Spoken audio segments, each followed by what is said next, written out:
Welcome back into Wake Up America. Hunter Biden is set to plead guilty in federal court tomorrow to 2 misdemeanor tax charges and a federal gun charge, while questions continue to mount over his father, the president's involvement in his business dealings. Reports alleging that Hunter Biden... That was your read, I'm sorry. Yeah, no, it might have been, but you could take it if you want. No, go ahead. I was rolling, though. Did you hear that? Yes. I had momentum going there. I'll continue. Reports alleging Hunter put then Vice President Joe Biden on the phone with his business associates at least a dozen times on speakerphone. Now, to Allison I think Maloney. our next guest knows all about this because he did this in his previous job. For more on this, let's welcome in Missouri Congressman Mark Alford. You know all about that. You steal reads. You know, it's morning time, so you know. She's always taking my lines, Mark.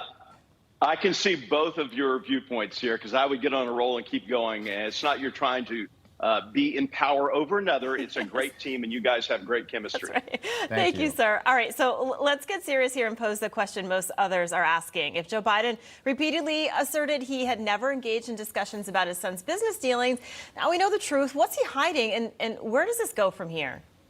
Well, that's a very good question, and we're going to find out a lot more answers from Devin Archer, his former business partner, next week when he finally testifies. We've been trying to get him before Congress for a couple of weeks, if not months now, because we want to hear the truth.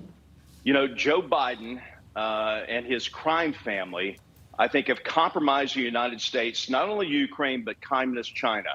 The entire family has spun this web of lies, and Joe Biden is the Black Widow in the very middle of it. And it is slowly starting to untangle. We are figuring out exactly how much he is on the take from Ukraine and from Romania and from communist China. And this is a serious threat to our national security, so we must find the answers.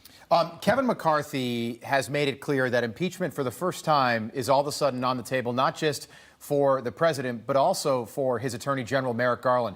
It depends what we learn on Monday, and this is going to be a closed session, but based on what we do learn Monday, do you think that's a possibility? I think it's not just a possibility. I think it is a probability. There have been members of Congress calling for impeachment hearings. Kevin McCarthy has said from the very outset, though, we do not need to take this lightly as the Democrats have done with President Trump. This is probably one of the more serious things that Congress can do, one of the weighty responsibilities, that and declaring war. And so we have to make sure that it goes through the proper process, through the proper inquiry, the proper committees, and bubbles up through regular order to impeach the President of the United States and possibly the Attorney General. What do you make of the messaging coming out of the White House? Because it's changed. The White House, they said basically, the president has never discussed business with his son Hunter. And then yesterday, Karine Jean-Pierre said, well, the president is not in business with his son. It's changed, hasn't it? Well, it reminds me of when I was in the TV business and President Clinton was talking about it depends on what the definition of is. It is nothing but word salad with a bitter dressing on top. Lies, obfuscation, gaslighting by this administration.